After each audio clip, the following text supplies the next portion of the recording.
は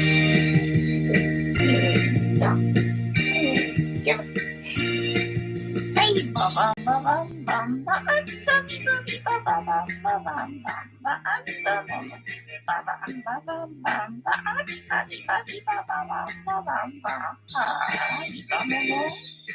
い、藤子さんでございますよ。本日もお付き合いよろしくお願いいたします。この番組はお休み前の約1時間、10時5分ぐらいから11時ぐらいまでの間、皆様と楽しい時間を共有して、いい夢見れるライブを目指しておりますので、皆様積極的に参加してくださいませ。で、番組の前半はこのように、にゃんこに夕飯の残りのカリカリと鰹節を用意しておりますので、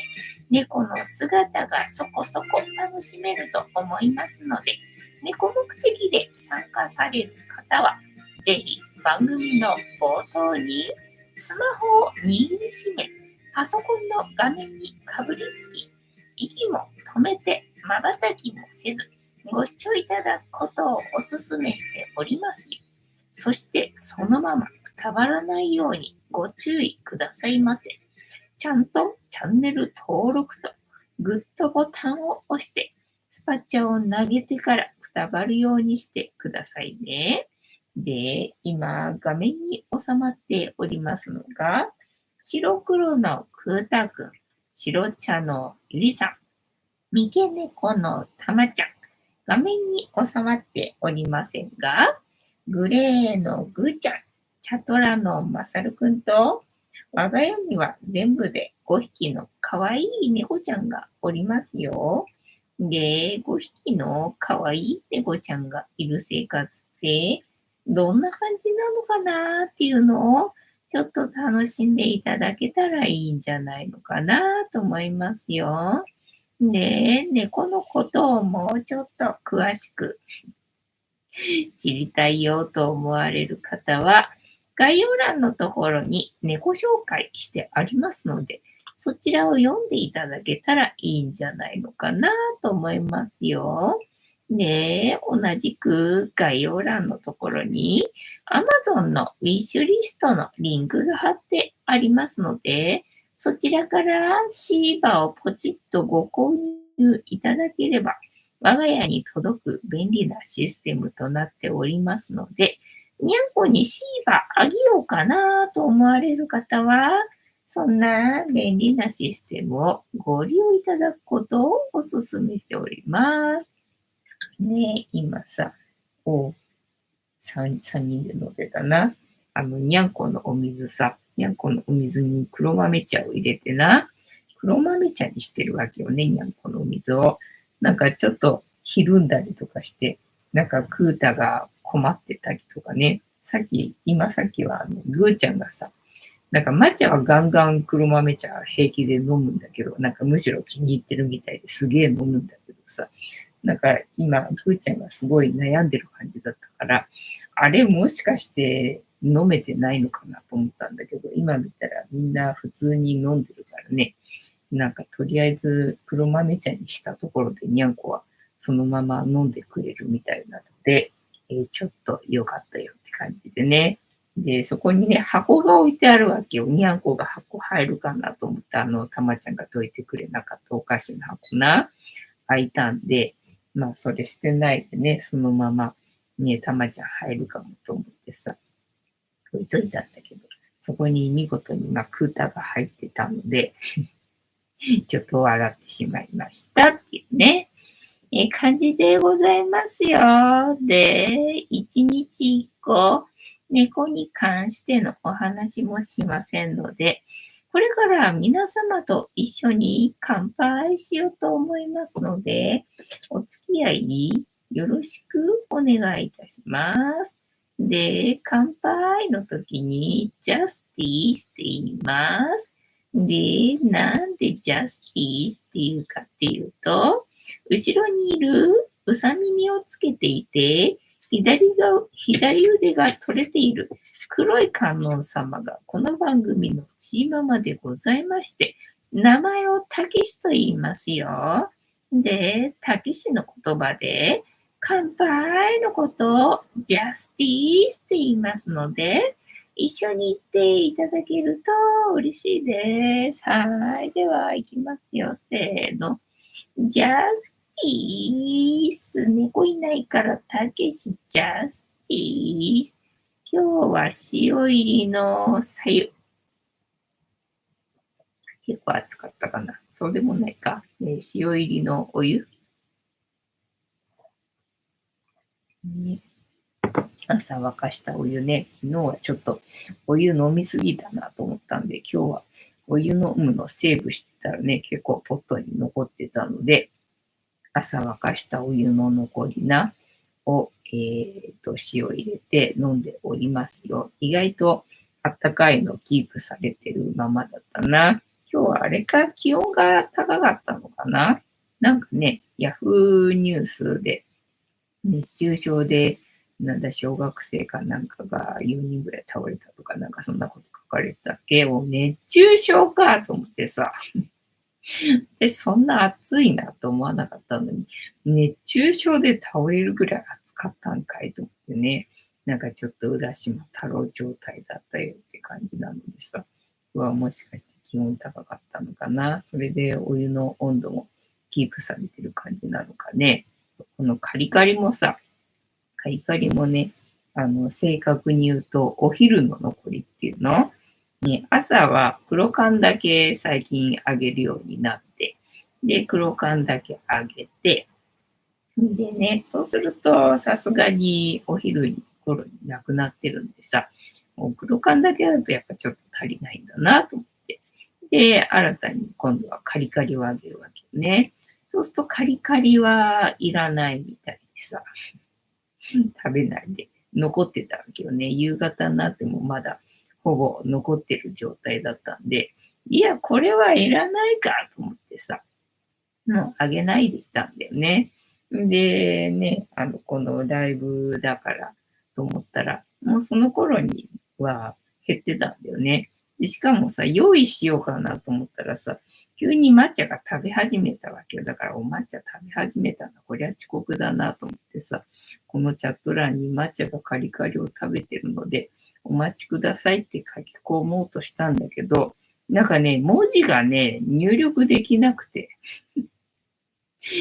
文字が入力できなかったので、ちょっと諦めたよって感じなんだけど、どうなのかな皆さんはな、文字が入力できなくて無言なのか、それとも私が嫌われてるから誰もおしゃべりしてくれないだけなのか、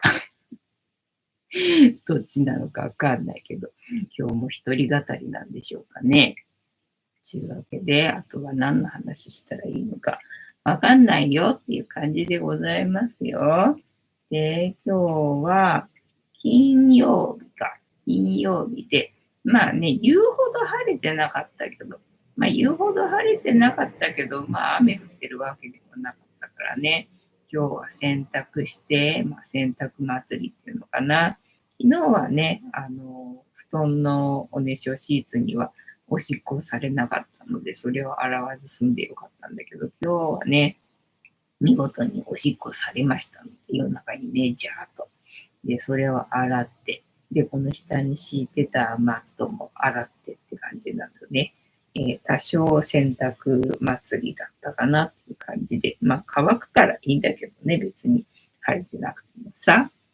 で、まあ洗濯して、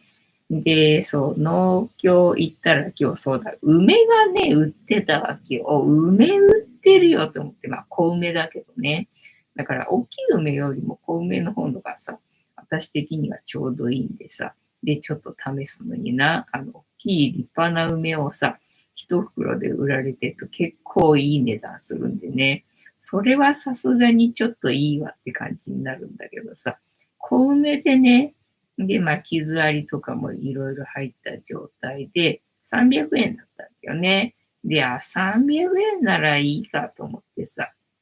買ってきて。でね、500円玉しかなかったわけよね。で、お釣りもらうようかなと思ったんだけど、今日はね、じゃがいもも売られてたんだよね。まあ、小玉のじゃがいもなんだけどさ。まあ、それが1袋200円だったんで、まあね、小玉だけども、こんだけ入ってて、200円だったらね、最近スーパーの野菜が高いからさ、それに比べたらまあいいかなと思ってね。じゃあちょうどこの小梅とさ、ね、じゃがいも合わせて500円だからちょうどいいわと思ってそれ買ってきたわけよ。で、お腹が空いてたんでさ、もう早速じゃがいもどうしようかと思ってね、とりあえず茹でるかと思ってね、で茹でて、で、梅はどうしようかなと思ってね。で、最近その梅は、味噌漬けっていう手法があるらしいっていうことが分かって、味噌だったら今うちにいっぱいあるから、それなら作れるなって思ったんだよね。ただ、漬ける容器がないなと思って、で、瓶に入れるにしても、うちに今ある瓶じゃちょっとね、入りきらないし、ただまあそのつけてる間ね、保存しとくのに、やっぱり瓶詰めにするのが一番楽っぽい感じがするし、どうすっかなと思って。で、いたら、前にさ、ココナッツオイルを買った瓶があって、そうだと思って、それがちょっと大きいわけよね。で、あれ、ラベルが剥がせなくて、で、まあ放置してあったんだよ。で、ほら、ココナッツの匂いもするじゃんか。いくら洗ってもさ。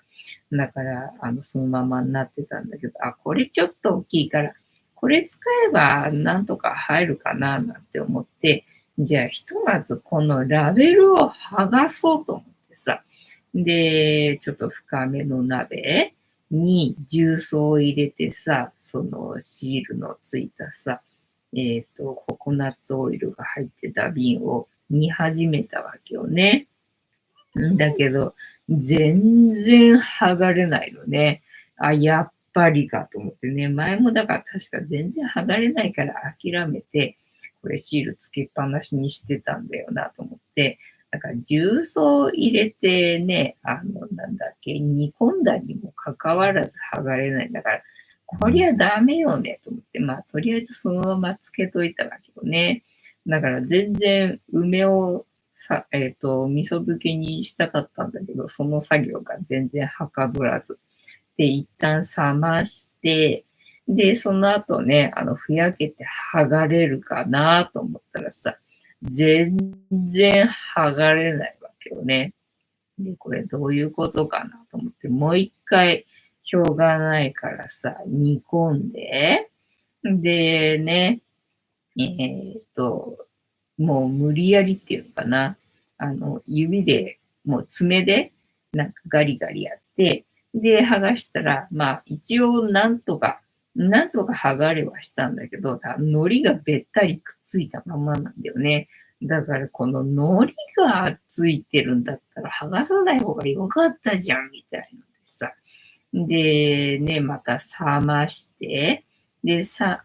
ます時間はもうさすがになかったかな。もう夜になっちゃったからね。もうそろそろね、作業終わりにしたいからと思って。もう冷まさずだったかな。一応多少つけてたんだけど、もう無理っていう感じになったんでね、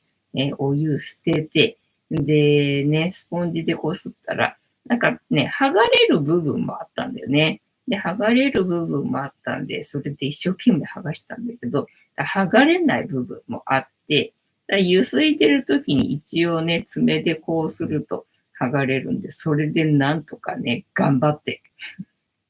海苔剥がして、で、その瓶使ってね、作れるんならいいけど、結局入りきらず、やっぱりかと思って。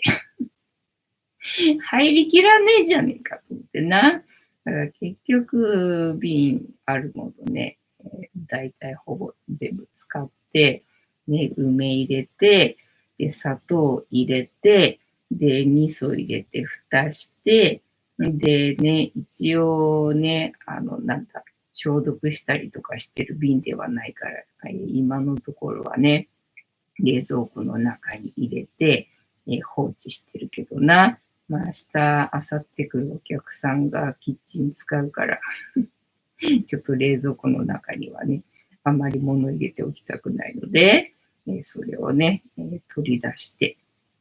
で、こうかなっていう感じかな。なんだろう、本当にチャット欄が使えないんだろうか、それともみんなが私のこと嫌いだから会話してくれないだけなんだろうか、わかんないね。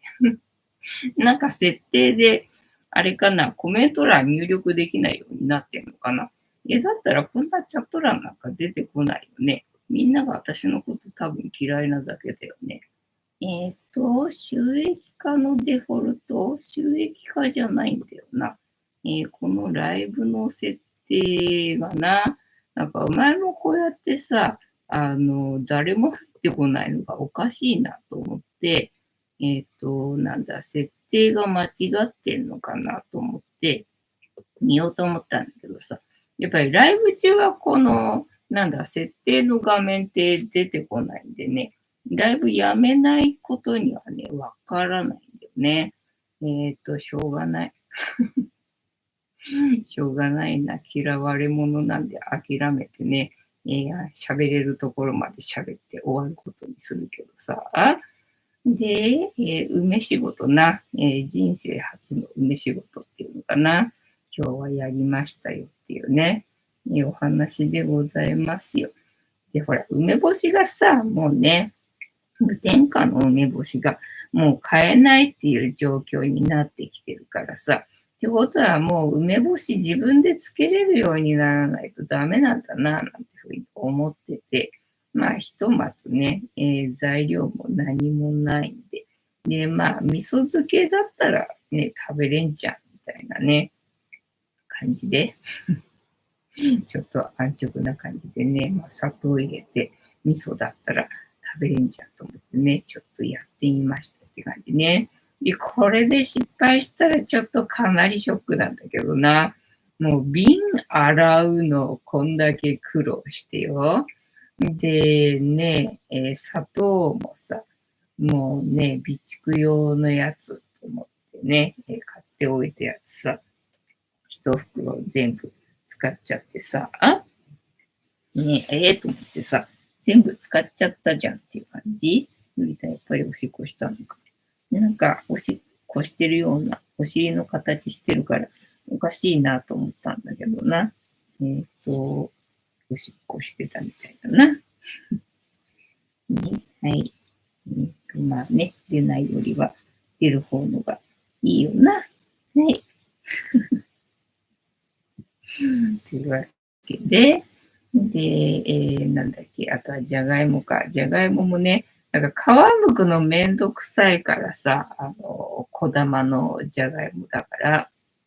で、茹でて、で、そのまま丸ごと茹でて、で、最初はね、もうお腹空いてるから、ちっちゃいやつね、ちっちゃいやつだったらもう茹だってんだろうと思って、それ出してきて、で、箸で切ってね、塩かけて食べてたんだよね。で、お腹空いてるからうまいなと思ってさ。で、そのままずっと煮続けてたら、でっかいやつがね、柔らかくなってきて、で自然に皮がね、剥げてきたんだよね。で自然に皮が剥げてきたんで、じゃあ皮拾ってね、食べようかなと思ってさ、皮拾って食べたわけよ。そしたらなんかね、皮食べたらお腹いっぱいになるんだな。だから今まで多分皮食べてなかったから、じゃがいもが止まらなくて、いつまで食べてもね、永遠に食べ続けられるみたいな現象起きてたけどさ、あれ、じゃがいも皮付きで食べると、もしかしたらお腹いっぱいになるのかも、みたいなね。だから今日は朝コーヒーのお供に、お菓子な、たまちゃんが箱の上乗っちゃってどいてくれなかった箱の中に入ってた残りのお菓子を食べて、で、その後お腹すいたっていうので、じゃがいもね、買ってきて茹でて、で、小玉のやつ食べて、で、皮食べたらお腹いっぱいになって、で、昼ぐらいにね、さすがにまたちょっとお腹空いてきたかなと思って、で、また食べたんだけど、やっぱりまだね、皮残ってるからまだね、皮のとこ食べるとそれなりにお腹いっぱいになるんだな、みたいな感じ。ただ今日ね、ベランダのさ、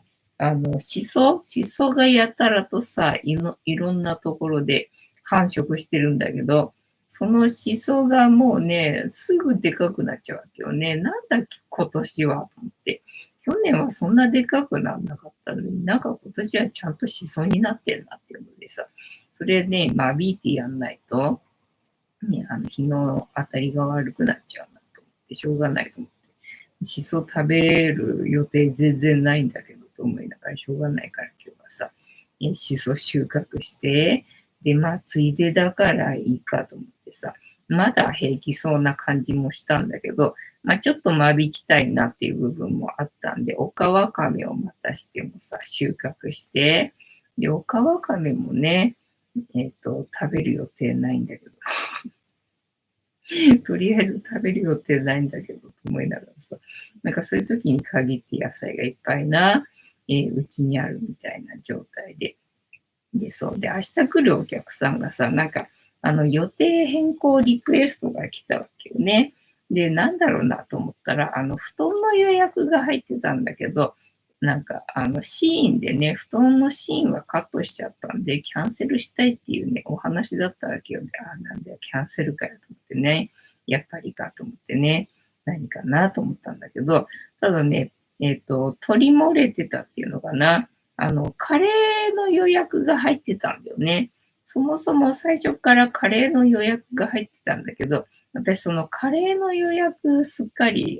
見落としてたわけよね。で、そのキャンセルのお知らせのおかげでさ、そのカレーのことに気づけて、おい、やべえと思って。カレー予約入ってたんか。明日と思ってさ、全然準備してなかったから、野菜買い行かなきゃダメじゃんっていうのがあって、で、今日は結局ね、外に出る用事がいろいろあって、図書館で予約してた本が、順番回ってきてたのと、北海道に行くんでね、後回しにしてたんでさ、それ忘れないうちに取りに行かなきゃっていうのがあって、で、あと今日朝、ペイペイフリマでね、こう、売れたんで、それを送らなきゃいけなかったのがあったんで、今日はちょっと外出ないとなっていうのでね、お外出たんだよね、今日はね。なんかそんなこともしてたんでさ、梅、梅はなかなか進まないし、ね、で、買い物には行かなあかんし、で、ね、食べるつもりのない野菜収穫してるし、なんかもうなんだかな、みたいな。そんな感じだったんで、そうそうそう。でね、今日さ、買い物行った時、図書館に行って、で、図書館のそばにホームセンターがあるわけよね。で、そのペイペイフリマとかでさ、発送するときのさ、送る資材がね、足りなくて、で、買わなきゃいけないんだけど、最近ほら、100均にさ、その自分が欲しい資材がさ、ないっていう現象が続いてたんで、だからこれ100均に買いに行ったところで、欲しいもの手に入んないかもしれないから、だったらそのホームセンターでね、文房具のところに行って、まあ値段は高いけどね、値段は高いけど、そこで入手した方がね、確実だなと思ってさ、そこ行って買い物行ったわけよね。で、そこの下の階に最近100均のコーナーがね、できたんだよね。で、それで、そうだ、100均で確か欲しいものあったはずだけど、ここにあるかな、なんか多分ないとは思うんだけどと思いながらね。他の100均とさ、ちょっと品揃えがだいぶ違うわけよ。だいぶ違うんで、まあ自分が欲しいものはないかもしれないけど、まあ一応ね、ついでだから覗いてから、買えるかと思ってさ。で、他にお客さんいなくて、私一人だったんだよね。で、男の店員さんが一人いて、ただ私がさ、なんか、ああかな、こうかなって考えながらさ、商品さ、選んでんじゃんか。そしたらさ、店内でさ、めっちゃ日本語のね、なんかノリノリのさ、曲がさ、まあ最近の歌なんだろうけど、私がテレビ見てないから全然知らないだけだと思うんだけどさ、めっちゃ流れてるわけよ。で、流れてんだけどさ、それとは違う歌をさ、ノリノリで歌ってるおじさんがさ、通り過ぎたわけよね。で、何事と思ったらさ、なんかね、お店の服着てるから、あ、店員さんかと思ってさ、なんかすげえなと思って、日本語のさ、曲が流れてるにもかかわらずさ、違う歌歌えるってすげえ。違う歌歌えるってすげえ、とかって思ってさ、まあいいか、まあいいかと思って、また商品を続けてね、なんかあるかな、面白いもんと思ってさ、まあ見てたんだけどな。そしたら今度は、まあまた違う曲が流れ始めたわけよね。まあ宇多田ヒカルの曲が流れて、宇多田ヒカルの曲なんかも流れんだなって思いながらさ、ね、で、まあノリノリの曲じゃんか。でね、なんとなく、汚染新色、影響されながらさ、商品選んでるじゃんか。今度はね、だから自分の知ってる曲だと、その有線だかなんかで流れてる曲ね、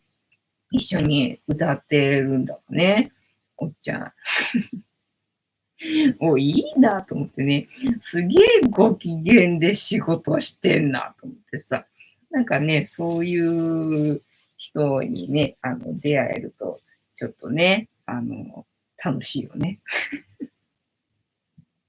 ちょっと波動の軽い人とね、一緒の空間ね、共有できるのは、ありがたいことだなと思ってさ。だから別に欲しいもんないんで、帰ってもよかったんだけど、そのおっちゃんの動向が面白かったんで、ちょっと久しぶりにゆっくりね、なんか商品をさ、選んでるようなふりして、なんかそのおっちゃんを楽しんでたわけよね。で、なんかね、途中で電話がなんかかかってきて、で、お客さんと多分お話ししてるんだと思うんだけど、で、何ですかどうですかあれですかこれですかみたいな話をしてて、こういうので、ピンクとか言って、ピンクか、しかもピンクかと思ってな。なんかもうね、軽いおじちゃんな。はい、お取り置きしておきますみたいな感じでさ、めちゃくちゃご機嫌でお仕事してな。電話来てね、なんかもう、いいな。こういう人がね、仕事してくれてるっていうのはありがたいなって思いながらね、そんな出来事が、今日はございましたというね、お話を今日は話のネタになってよかったよと思ってね、外出た甲斐がありましたよっていうね、感じでございました。で、あとはね、タロットカードタイムもストップ要員がいないんで、今日借りてきた本まだ読んでないけど、今日まだ読んでないけどな。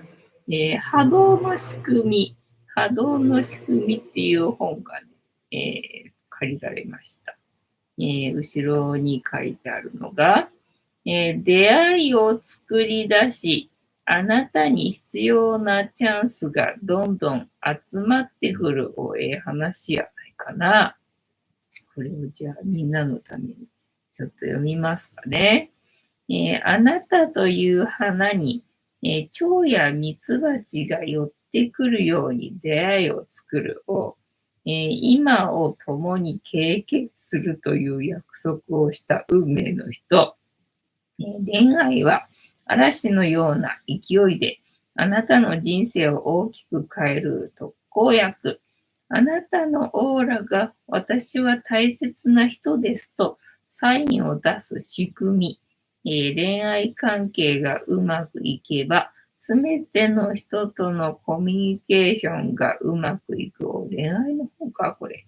波動の仕組み、魂の出会い。豊かさの秘密ね。だから豊かさの秘密で多分私は惹かれて借りたと思うんだけどな。はい。あなたと出会うすべての人は、この果てしない宇宙の中であなたと出会う約束をした縁の深い魂です。はい、ありがとうございます。今、どうでもいいけど、ちくわが食べたい。関係ないけど、急にちくわが食べたくなった。はい。ちくわっていうか、さつま揚げな。はい。人を好きになるのは自分の魂と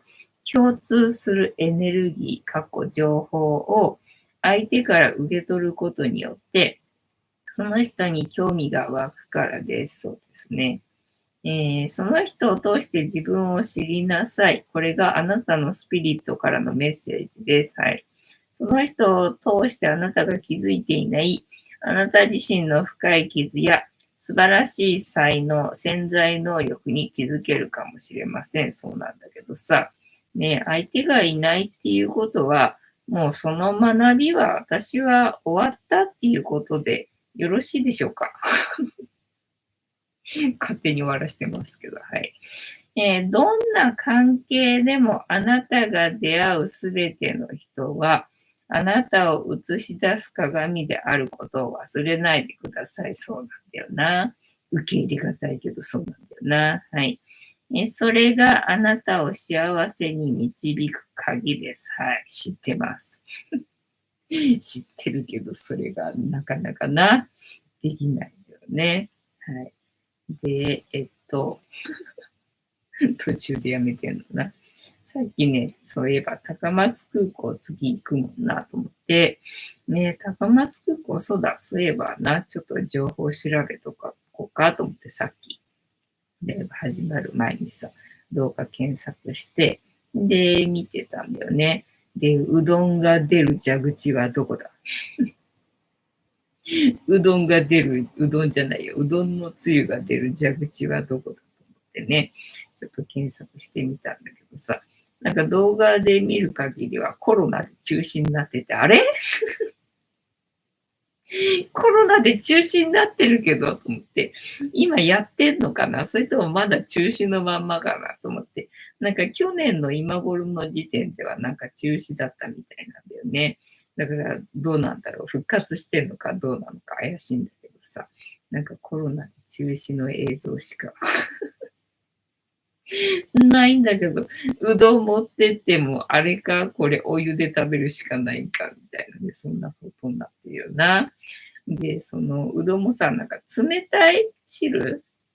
のところはなんかあるみたいだけど、あったかいつゆないのか。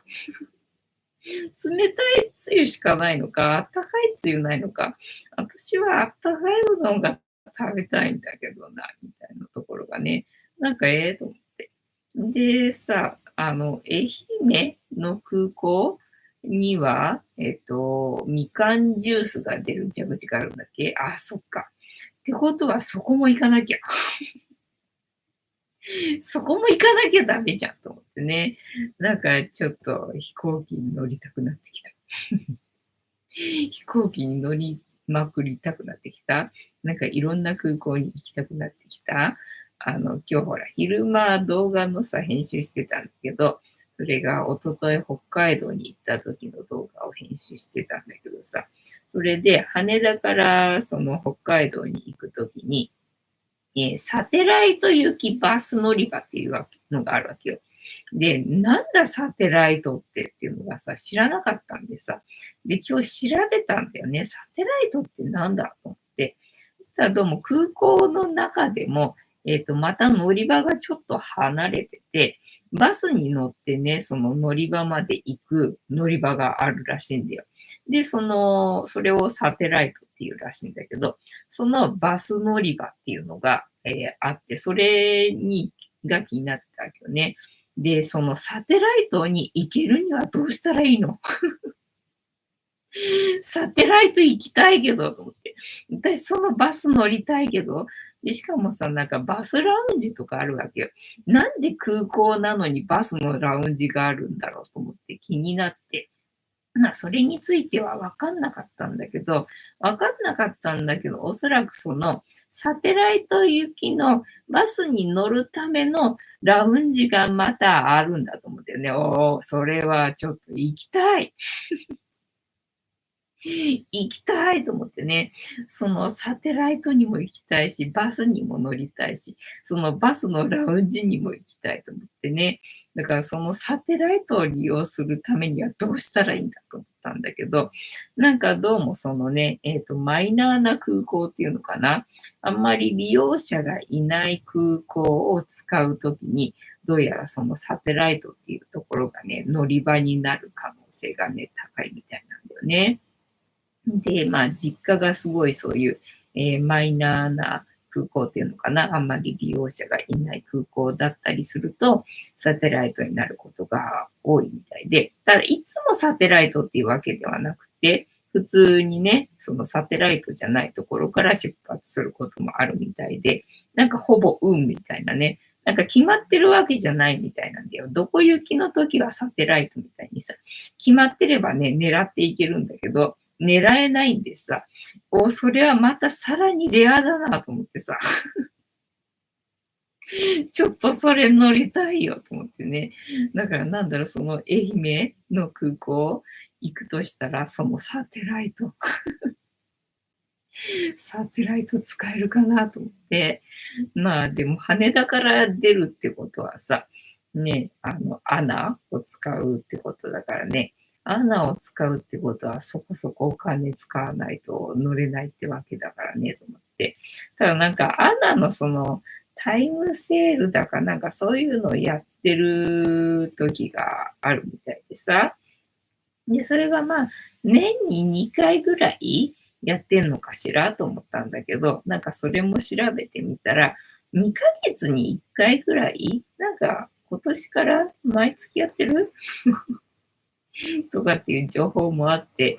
そうなのと思ってさ。だったら高松もさ、アナのそのタイムセールで行けばよかったんじゃないよかったんじゃないのとかってちょっと思ったんだけど、まあちょっと思ったんだけどね、まあいろんな LCC、結局エアドゥっていうのは LCC ではないでしょ。なんかアナのなんかちょっと安いバージョンみたいな、なん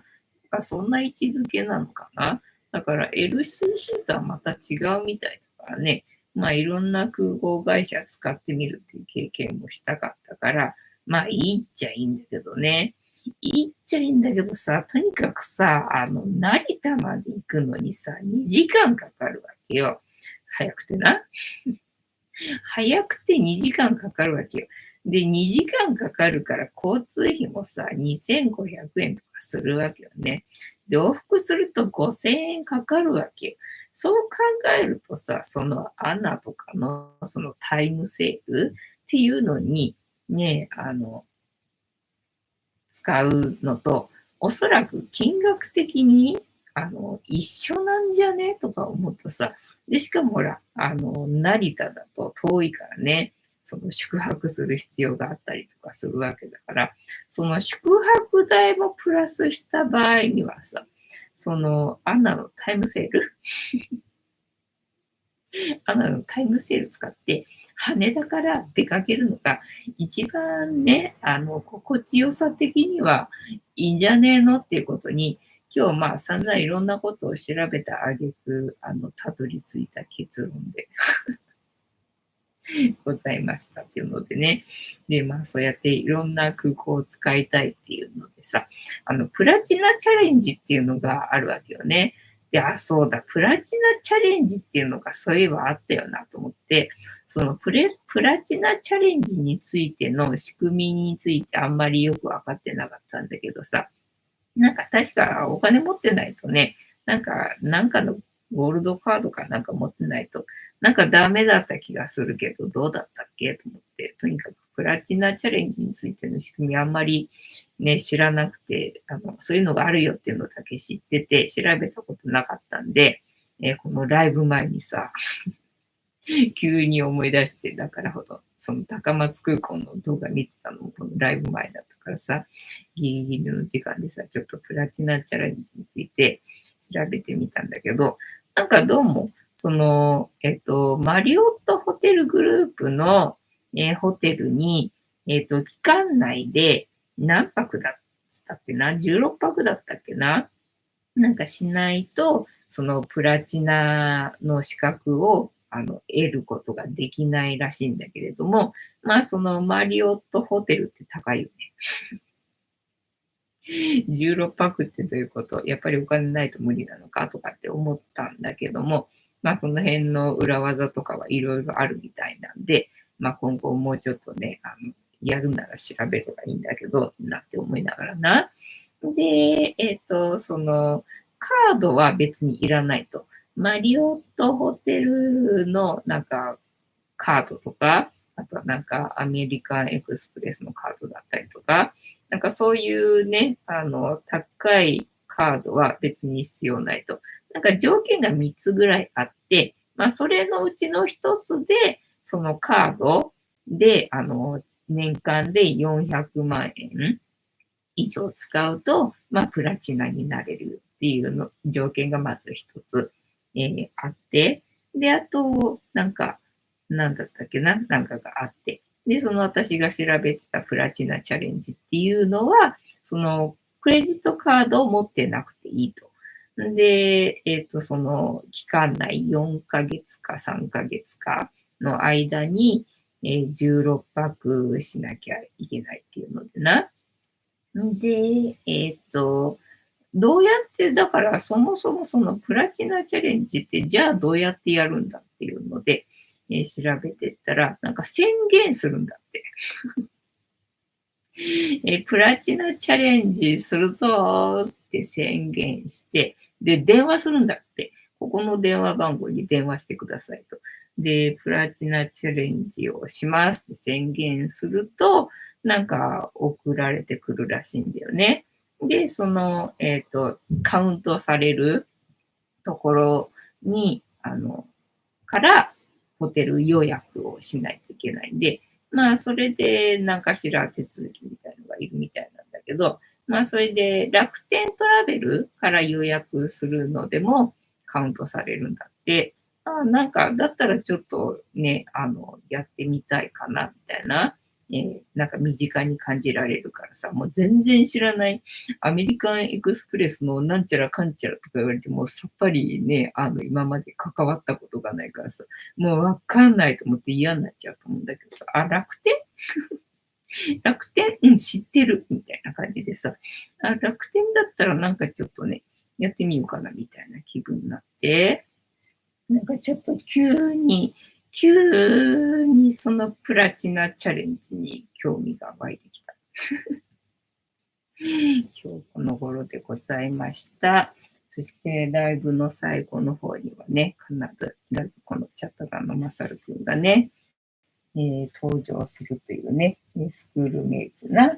リカリ食べておりますね。抹茶痩せてくかな、食べてくれ。ただ、黒豆茶ね、黒豆茶を抹茶がなんか気に入ってくれたみたいで、ガブガブ飲んでくれてんで、何の躊躇もせずガブガブ飲んでくれてんでね、ありがたいよ。ありがたいよ。で、グータがなんかちょっと躊躇してるから、あれもしかして水飲んでないのかなと思ってさ、水入れてさ、用意してやった時はまた別にね。で、それ飲むかなと思ったらさ、なんか持ってったらもうすでに黒豆茶をガブガブ飲んでたんでさ、なんだ、なんだ飲むんじゃんと思ってな。で、ぐーちゃんがさっき悩んでたから、あれ飲んでないのかなと思ったけど、ね、さっきガブガブ飲んでたんで、ね、みんな飲んでくれるみたいで、よかったよ。ね、この黒豆茶がね、健康に効いてくれるといいけどな、なんてね、うっすら思いつつ、はい、はじめに、急に戻る。はじめに、人生というゲームをより楽しく豊かにするために、この本の原本となる聖なる恋愛コード、ハッピー、あなたを至福に導くスピリチュアル恋愛。やっぱり恋愛の方なのか、出版させていただいたのはあれから13年。その間に個人的にも社会的にも本当にたくさんの出来事がありました。それに伴い名前も、雅子という名から、魂そのものを表すサーラに変わりました。あ、そうなんだ。雅子さんだっったんだ。あの当時、自分が恋愛の本を書くとは思いもしませんでした。そうなんだ。今回、徳間書店さんから改正版を出しましょうというお誘いを受けたのは、2008年11月後半、間に合うのと思いながら、確かに非常に大きな時代の移行期間にあり、しかも今後の地球の運命を決定づけるような重要な時期に、パートナーシップは何より必要なメッセージになるだろうと感じて、思わずやりましょうと即答してしまいました。じゃあ、この本は私読まなくていいやつだったんだな。こんな分厚い本だけどな。恋愛の本か。じゃあ、これ私読まなくていい本だな。なんか豊かさの秘密だからね。豊かさについてどっか書いてあるとかあるんじゃないの？目次。目次ないのか、これ。目次ないな。目次ないぞ、この本な。もっと後ろにあった。目次あった。恋愛ばっかだな。恋愛ばっかだな。豊かさどこ行った？あなたの幸せを妨げる恋愛。まだ恋愛だな。別れが訪れるとき。セックス。新しい時代を豊かに生きるために。はい。でもここでもパートナーシップばっかり書いてあるな。終わりに、新しい時代を切り開く勇者の皆さん。じゃあ終わりにだけ読むか。いらん本だった、私にはな。終わりにはどこですか？第9章だけどな。終わりにがないよ、この本。どこ行ったの？あった。終わりに新しい時代を切り開く皆さんへ、今回の改訂版のお話をいただいたおかげで、13年前の原稿を再び読み返すチャンスを得ることができました。この作業は私にとって未熟な過去の自分に対するようで、気恥ずかしい思いがする。ここまで音の支えによって読むことができた。はい。のろけか。さて、今私たちは時代の端境期にあり、地球にとっても人類にとっても最も大きな変化を経験する、絶好のタイミング。考えてみれば、この数世紀の間に、科学技術はどれだけ多くの人に意識に変化を、起こしてきた。電話の登場、自動車、鉄道、これまでとは全く変わった価値観を人々に与える結果になったそうだな。その後も畳みかけるようにテレビ、高速、新幹線、地下鉄、新しい交通も、そして今インターネット、意欲的に世界の距離は縮まりました。残念ながらこれらの技術は必ずしも人の幸福と比例するものではありません。しかし今科学が新しい分野の扉を開き、人類の安全で豊かな生活と真の幸福を目指す方向へと技術開発の目的が大きくシフトすることを予感させるような動きが目立っています。なぜなら科学は人間の知恵をはるかに凌駕する自然界の頭脳とも言える水という新たな分野の扉を開いた王。このことによって地球上では今ようやく科学とスピリチュアルが融合しようとしています。人々の意識は必然的に大きな変化を起こす。なんて心躍る。はい。しかしそのプロセスで今までなかった全く新しい価値観へ目まぐるしくシフトしていく中で不安を感じ自分自身の軸を見失うような感覚に、はい。そのような時私たちは一つの魂によって子としてのなんとかをかんとか。はい。そして一人一人の魂には輝くスピリット。はい。人と違う自分に劣等感を抱いたり。はい。地球にはこんなに豊かな自然があふれ、こんなにも多くの生命が共存しているにもかかわらず、今までの私たちは心を通わせる環境をうまく作ることができず、結果として皆孤独か、仲間か、俺の仲間か。はい。しかし、水亀時代にふさわしい価値観によって展開される世界は、一人一人の独自性が尊重され、生かされる世間です。こんな時だからこそ真のパートナーシップは、またパートナーシップか。結局、終わりにも読まなくてよかった。はい。じゃあ、これはそのまま返す。